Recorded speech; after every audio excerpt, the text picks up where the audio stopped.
नमस्कार दोस्तों। आज हम बात करने वाले हैं महाभारत के एक ऐसे पात्रा की जिनका जन्म ही रहस्यों से घिरा हुआ था।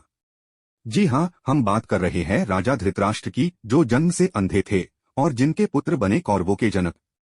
लेकिन क्या आप जानते हो धृतराष्ट्र अंधे क्यों पैदा हुए? आखिर उनका जन्म कैसे हुआ जब उनकी पत्नी गांधारी थी?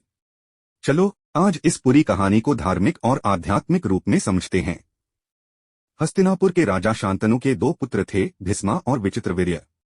विचित्रवीर्य ने काशी की दो राजकुमारियों से विवाह किया, अंबिका और अंबालिका।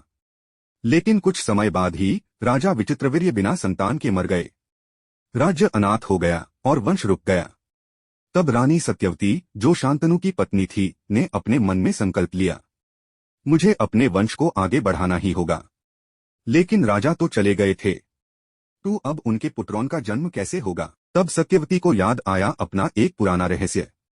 उनका पहला पुत्र था ऋषि वेद व्यास, जो स्वयं एक महान तपस्वी और योगी थे। सत्यवती ने उन्हें बुलाया और, पुत्र व्यास, मेरे वंश को बचाओ। तुम नियोग विधि से अंबिका और अंबालिका के गर्भ से संतान प्राप्त करो। व्यास ने आदर से कहा, माता, मैं आपका आदेश मानता हूँ, लेकिन मेरे तपस्या के रूप को देखकर रानियों को दार लग सकता है। पहले रात अंबिका को बुलाया गया। जब ऋषि व्यास उनके सामने आए, उनका रूप कठिन, उनके कपड़े जंगल के, उनका शरीर तपस्या से कठोर था। अंबिका उन्हें देखते ही डर गई और अपनी आंखें बंद कर ली। तुमने आंखें बंद कर ली है, इसलिए तुम्हारा पुत्र अंधा जन्म लेगा। कुछ समय बाद अंबिका ने एक पुत्र को जन्म दिया, धृतराष्ट्र, जो जन्म से ही अंधे थे। अगली बार अंबालिका को बुलाया गया, लेकिन वो भी व्यास के रूप से दार गई। इसलिए उनका पुत्र पांडु, पीले रंग का और कमजोर जन्म। फिर एक तीसरी बार एक दासी को भेजा गया। वो बिना डेयर ऋषि के सामने गई और उससे जन्म हुआ विदुर, जो अत्यंत बुद्धिमान थे।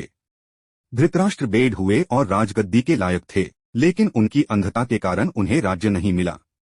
उनके छोटे भाई पांडु राजा बने, लेकिन पांडु के मृत्यु के बाद धृतराष्ट्र ने राज्य संभाला। उनके 100 पुत्र हुए, जिनमें दुर्योधन सबसे बड़ा था। और इसी से शुरू हुआ था महाभारत युद्ध का बीज। महाभारत में धृतराष्ट्र की अंधता सिर्फ शारीरिक नहीं थी, वो मोह, अटैचमेंट और पक्षपात, बायस की अंधता थी। अपने पुत्रों के पापों को देखकर भी उन्होंने आंखें बंद कर ली। इसलिए व्यास ने उन्हें अंधा जन्म दिया था, ताकि वो समझे कि अंधापन सिर्फ आंखों का नहीं, मन का भी होता है। तो दोस्तों, धृतराष्ट्र का अंधा जन्म ना तो एक दुर्घटना थी, ना ही एक श्राप भर, बल्कि ये एक सीख थी कि अगर हम सत्या के सामने आंखें बंद कर लें तो हम भी अंधे बन जाते हैं। ऐसी ही और धार्मिक और प्रेरणादायी वाली कथाएं देखने के लिए वीडियो को लाइक, शेयर और सब्सक्राइब जरूर करें। जय श्री कृष्ण।